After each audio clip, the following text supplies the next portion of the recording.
Anyway, joining me today, delighted to say, as always on a Tuesday, editor of Spiked Online, Tom Slater. Good morning. Good morning, Julia. How are you doing? Are you still on X, or have you decided to boycott it over over being forced to see an image of me in a bikini that Grok made? Of course not. I mean, I'm exclusively on Blue Sky these days, as everyone knows. Have you ever looked at it? Because I can't. The thing is, all the woke people going onto Blue Sky go, we're leaving X because there are right-wing people on it who disagree with us and we can't cope with it. They move over to Blue Sky and apparently they've all got a bit bored because actually their main thing is shouting at us. No, exactly. How can they exist without us there to... We're quite happy to exist without them. No, exactly. It's been great since the migration has taken place. But what funny thing about Blue Sky is that all this talk about how X is a uniquely toxic platform and something must be done about it. Blue Sky has a really big and noted problem with death threats. They're all over the thing. Really? I thought they were the nice people, which is weird because all the nice people make those sort of threats all the time. No, exactly. Nothing says be kind like telling a turf you've got a bullet with her name on it, but that seems to happen all the time on that particular platform. Well, so an interesting twist. Very interesting twist. No one's talking about banning Blue Sky, are they? I want to ask you about Nadhim Zahawi first up, and then I will come back because I do think this threats of bans on social media, we are in some serious territory here because, let's face it, this government does have a bit of an issue with free speech. But Nadhim Zahawi's defection to reform. Look, he was Chancellor for, 8 weeks, I think, give or take. Didn't really do anything as Chancellor, but he was Tory Party Chairman, he'd been Education Secretary. He was a senior figure. He was one of those sort of, if in doubt, deploy Zahawi onto the airwaves to defend the government. He was a well-known figure in the government, I think, as much as cabinet ministers are well-known to ordinary people going about their daily lives. He announced he was defecting to reform. Now, look, he's no longer an MP. He was sacked. He didn't resign. He was sacked as a cabinet minister by Rishi Sunak over his own tax affairs because he didn't declare that while he was Chancellor he was being investigated by HMRC over his tax affairs. And in fact, he had not paid all the tax that he was due to pay. And I banged to rights that he had to go. Tories say, actually, until Christmas, he was still on the phone begging for a peerage. People are desperate to get peerages. I do not understand why. And it's not like, I want the income, the 300 quid a day expenses allowance or anything. I mean, this man is a self-made, all credit to him, multi-millionaire. But he's defected to reform. He says he believes the country is broken and that reform is the only answer. Do you trust that he genuinely believes that? Do you think he'd be an asset to reform? Or do you think this is another, lots of people are claiming, rat leaving a sinking ship? It's difficult, isn't it? Only really Nadhim Zahawi knows the answer to that question, I suppose. In politics, as I'm sure you've observed in your times in journalism, Julia, there's always a mix of impulses in politicians between conviction and self-interest. Nadhim Zahawi seems to have been a sort of Tory loyalist to basically every particular iteration of the Conservative Party during his time in Parliament, which means there's all kinds of positions that he's taken over the years, which a lot of reformers or a lot of reform activists wouldn't necessarily take kindly to. I think it is important from reform's perspective that they don't end up looking like a sort of retirement home for former Tory MPs when the traditional retirement home for MPs, the House of Lords, is denied to them. These Tory briefings to be believed. That being said, I think that probably the intention is to send the message to maybe kind of former Tory voters who would be still a little bit nervous, maybe in the shires, shall we say, of voting reform, that this is the sort of party they can get on board with. I think it will, to be honest, pass the vast majority of people by, though. This is a very fair point. Yeah, absolutely. I mean, he did once write the social media posts have all been picked out, so he was saying, why has he not joined the, Reform Party? No chance, been a Conservative all my life and will die a Conservative. But he actually wrote back in 2015, deleted on Monday as he announced his defection to Reform. I'm not British born, Nigel Farage. I'm as British as you are. Your comments are offensive and racist.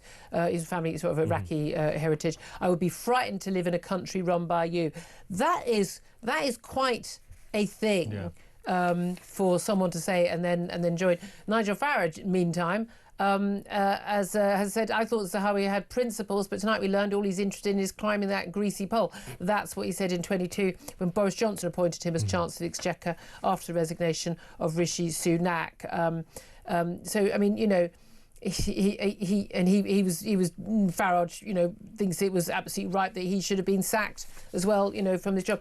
It is interesting, there's a lot of history that there's always a tweet. That's the issue. There's always a tweet, and that holds back a lot of politicians. But there is the argument I'm hearing from a lot of people, long-standing reform people. Again, we don't want to be a retirement home for failed Tories. That he has views which are, he's talked. I mean, I think back in 2013, he was talking about how illegal migrants should be given a one-off amnesty. Mind you, a position of Boris Johnson as well. He'd never actually anti-mass immigration.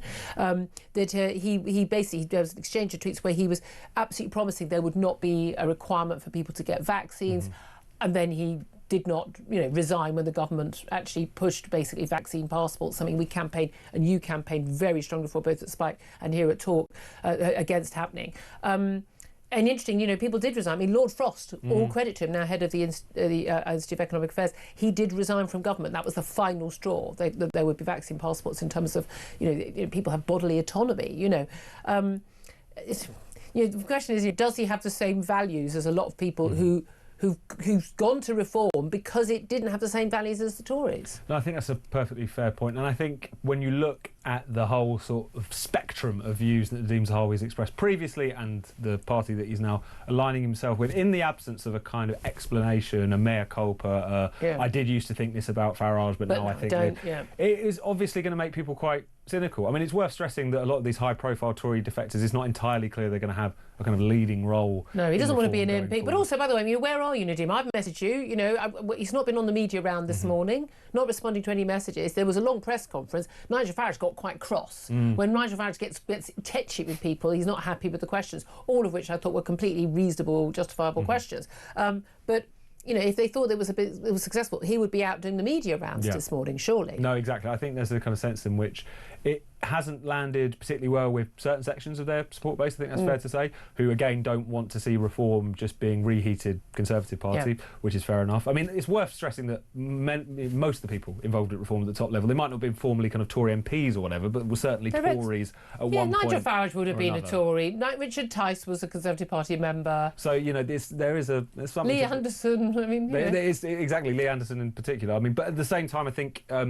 one can read too much into some of these defections. I think really for reform, the focus is on how they go forward, not kind of what previously known MPs are defecting. I mean, a lot of them people. And again, I don't think Nadine Dorries was a good move in terms of something. Clamp down the censorship and things like that. That said, I'm informed that actually her move over. She's got that column in the Mail. She appeals to a lot of sort of Tory women, and apparently she has massively helped them with the reform woman problem, which they don't. They have more support from men than from women. You need different people. Do you think the gamble by Nigel Farage is, and which is why he's happy to sort of get rid of the Rupert Lowe's, the Ben Habibs, has no truck for the Tommy Robinson side of things, and that actually, at the end of the day, the votes on the right, and it's not far right, the votes on the right are going to be there. At the end of the day, on election day, 29 or whenever it is, people are going to go, well, I've got a chance to get a government that I agree with at least a lot of the things, if not all, and they will vote for reform. Whereas the only space to get more votes that he needs to take them from other parties is further to the centre ground. And therefore that's where he's got to go, and that's why wooing those Tories. And also, again, how many people who've got experience in government, experience in politics, and know how things work and could be useful in advising that, or top-level business experience, are they going to be who are likely to go to reform, who have not, at some point, if they're politically interested, been a member of the Tory party? No, I think that's... When those are the only options available. No, that's an absolutely fair point, and I think whenever you have a defection, people are just going to measure it up against how genuine does it seem, how much are they actually adding, or is this someone who frankly might not have made a great fist of their time in government, or just a bit of a name, and therefore they're trying to dine out on that. I think it's totally true. The people, Jake Berries. Jake no, I just want a job. Can I have a job? Again, only he can answer that question, but nevertheless, that is a big problem for them. I think the discussion that you see on kind of sections of X or whatever, the problem with reform is that it's nowhere near right-wing enough, I think, is completely for the birds. That being said, excuse me, I also think that this isn't about them trying to soften, move towards the centre ground in the way we previously understand it. The way in which it's not becoming the One Nation caucus of the Conservative Party, which was never anywhere near the centre ground. A lot of the positions that Reform currently occupy in relation to migration and sovereignty and nation are the centre ground. The difficulty is getting that message across, and also I think, tapping into voters who might be sympathetic on those issues, but because of the smear campaign, the demonisation of this party and all the rest of it, they're still nervous about going near it. That's the thinking battle, we should have control of our borders and put defections criminals behind bars and have more rights for people who, welfare for people who are born and British in this country rather than people who've just arrived, is not an extremist view. It's not a far right view. It is quite bizarre. I mean, a lot of the things that Labour believe, frankly, I mean, the trans madness, the eco madness, all of that. I mean, there's taxes on wealth. These are the extremist views by any stretch of the political spectrum. Love to hear your thoughts on this. I can already tell you want to get in touch. Lots of calls already. 0344 499 1000. Let's also talk about the battles between the government and X and Elon Musk. Now, I'm not happy with these Grok AI images. As I say, it was done to me. I don't feel the need to force this on you again. Another picture. It's not even me. I mean, it's not my body because they put a bikini on. But I mean, again, better tummy than I've got, not as good boobs. I'm going to say that. I'm sorry, I'm going to be honest. But also, weirdly, not my face or my hands, which is really strange. So I'm wondering whether was it illegal and they got away with it, but they changed my face so it wasn't me. It just looked like it was, from a distance it was me. But someone asked up Grok for some weird reasons. By the way, we need to check your hard drive and you need psychological help, mate, to see a picture of me in a bikini. And Grok does it. Not illegal for Grok to do that. And apparently all these other AIs are doing it. I'm sorry, I spend my time, doing more useful things like, I don't know, watching Netflix and doing this. But the government says that by the end of the week they can make it illegal to do this, but it is illegal to share this. Now, my issue is, A, they're doing it to women who don't,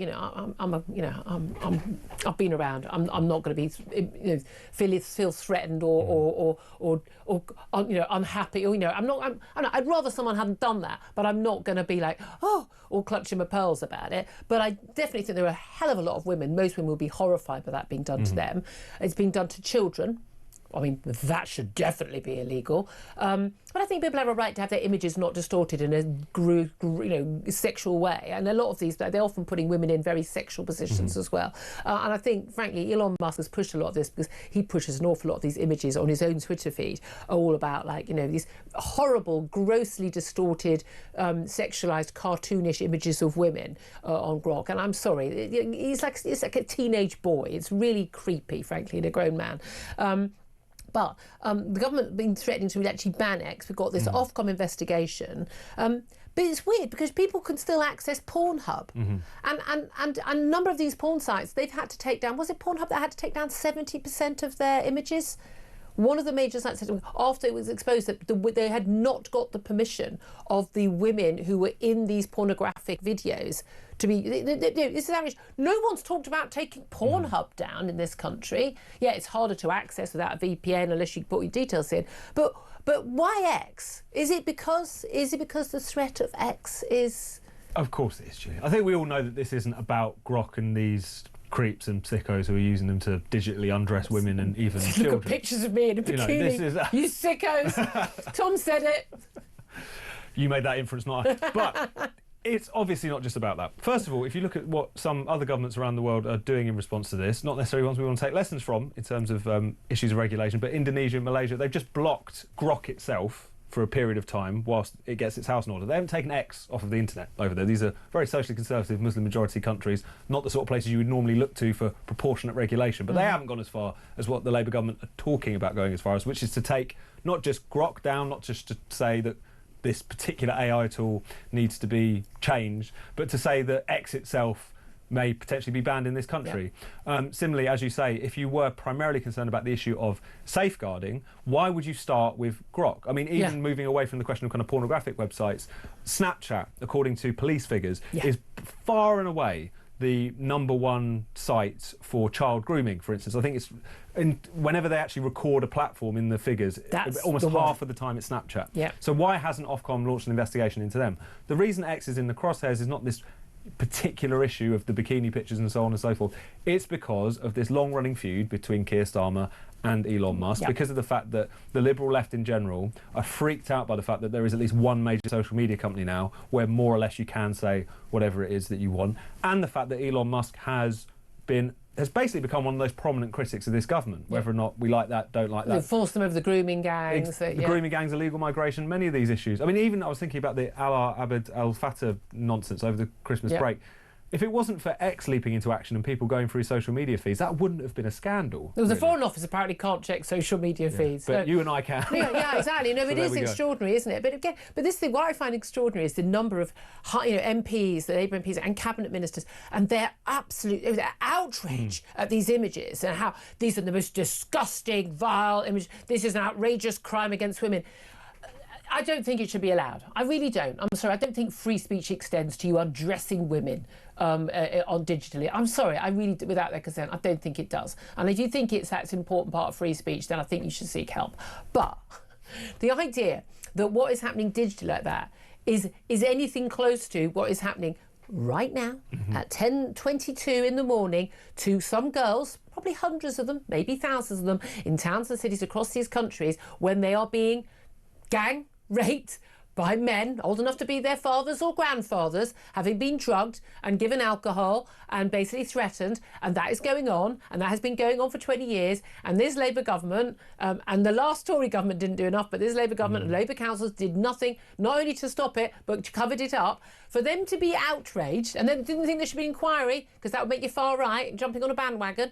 If the level of outrage at digital pictures on X, if they could show the same level of outrage and urge to action for that, as they do for grooming gangs, as they do for that, that would be encouraging. Yeah. I just think I genuinely think it's weird to be as concerned about these AI images as they are, when they clearly are really not that bothered about real girls not being digitally altered to be in a bikini, but being gang raped. I find that very difficult to understand. No, I think that's very well put. And this is the Labour Party. This is the Liberal left these days. People. There was far more discussion at the time about, Pestminster and maybe a journalist at one point or another maybe having a hand on the knee than there was about the grooming gangs issue. Yeah. I mean, this is writ Someone large. slapped a Hollywood actress on her backside. Let's talk about it for 6 months. Grooming gangs, let's cover it up. We'll wear ribbons, we'll wear ribbons, we'll wear black at the Golden Globes. This is who you're dealing with. So, we will not take lectures on the issue of sexual violence of the Labour Party. Yeah, exactly. Sorry. I mean, really, I'd love to hear your thoughts on that as well. Let's also talk about this Jewish MP. He was banned, basically, from going on a school visit in his own constituency. This is Damien Egan, the Labour MP for Bristol North East. It was a visit to Bristol Brunel Academy in September. Get your kids out of that school. Seriously, if your kids are at Bristol Brunel Academy, if I were you and I was a parent, I would get my kids out of that school today. Get them anywhere else. Your kids are in danger. If they're being taught by the people here who thought that an MP shouldn't be allowed to visit that school because he's Jewish, and those teachers are in that school teaching your kid, you need to get your kids the hell out of that school. I'm telling you that right now. Now, this story only emerged because the Community Secretary, Steve Reed, said at an event a conference, a Jewish conference at the weekend, that how difficult the situation was, how awful the anti-Semitism was, when he said, and he didn't name the MP, but it's now emerged, it was this Damien Egan, had basically had his visit cancelled after a campaign by pro-Palestinian teachers.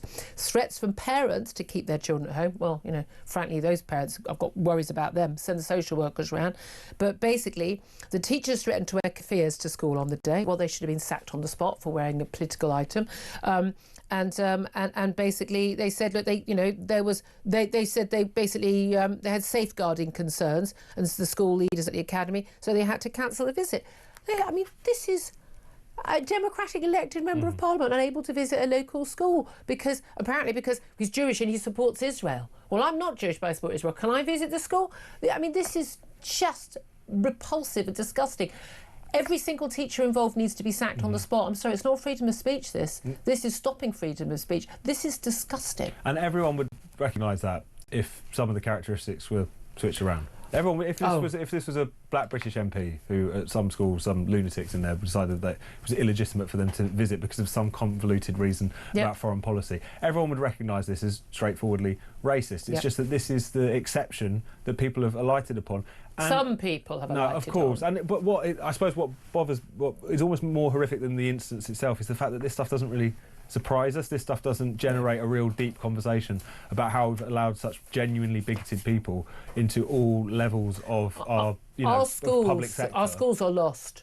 in large parts schools, of, I mean, the trans, the critical race theory, the anti-Semitism, the pro-Gaza. They come out and they claim it's pro-Gaza, but it's not. It's anti-Semitism. It's what it is. It is absolutely. It's all over teacher training. It's in so many of the teachers on the left who, you know, it's a serious problem. Yeah, and they're giving it to our kids. And the question I have to answer, because people try and make this distinction, this is not about being Jewish, it's about being a Zionist. Most British Jews are Zionists, so yeah, therefore, so like 90%. almost 95%. by definition, you therefore don't think any Jewish MP is welcome at your school. Anyway, it's not illegal. He's not supporting a terrorist group. It's not illegal for an MP or anybody to have support for a country which is a democratic country and one of our closest allies. Yeah, no, absolutely. And in the same way, it would be outrageous if there was a MP of Turkish background who still thought the state of Turkey had a right to exist. This is just because you might not like what Erdogan is getting up to. Does not mean that you would think that that person shouldn't be anywhere near. Doesn't involve Jews, Tom. Doesn't involve Jews, so they wouldn't feel strongly about it. Again,